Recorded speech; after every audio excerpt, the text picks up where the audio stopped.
7 মাস ধরে রাইকে আমি খুব যত্ন করে মানে খুব সাবধানে রাখতাম যাতে কোথাও পড়ে না যায়, কোথাও চোট না পায়। আর সত্যি কথা বলতে 7 মাস ধরে মানে এত সাবধানে রেখেছিলাম তাকে আমি, কোথাও চোট পাইনি, কোথাও আঘাত পাইনি। বাট এইবারে 7 মাসে মানে সে খাট থেকে পড়ে যায়। এইখানে মানে শুয়েছিল, এখান থেকে পুরো নিচে পড়ে যায়। মানে নিচটা দেখতেই পাচ্ছেন টাইলস, আর টাইলসের উপরে পালঙ্ক থেকে পড়েছে একদম মুখ থুবড়ে, আর আমার চোখের সামনে পড়ে গেছে। মানে আমি দেখতে পাচ্ছি বাচ্চাটা পড়ে গেছে, আমি কিচ্ছু করতে পারিনি। এটা আমার কাছে সত্যি কথা বলতে মানে এই কথাটা ভাবলেই আমার কেমন যেন গলাটা বসেই আসছে, আমি কথা বলতে পারছি না, আমার কথা আটকে যাচ্ছে। যাই হোক, আমি সেই জন্য বাবার বাড়ি এসেছি, এখান থেকে ডাক্তার দেখাতে যাব। তার মাথাটা কি পরিমাণে ফুলেছে দেখুন, আর অনবরত মানে কেঁদেই চলেছে সে, কাল থেকে কন্টিনিউ কাঁদছে সে।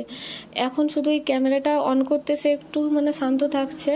আর এই যে দেখুন তার মাথাটা কিভাবে মানে ভাঁজ হয়ে গেছে, ডান সাইডটা এতটা ফুলেছে, আর পিছনে এই দেখুন এভাবে লাল হয়ে গেছে। তো তাকে ডাক্তারের কাছে নিয়ে যাব, আপনারা শুধু মানে আশীর্বাদ করুন যাতে রাইট সুস্থ থাকে, ভালো থাকে, কোনো বড় সড়ো কিছু যাতে না হয়, ব্যাস এইটুকুই বলবো। আর ফুল ব্লগটা আমি আপলোড করে দিয়েছি, দেখে নেবেন আপনারা।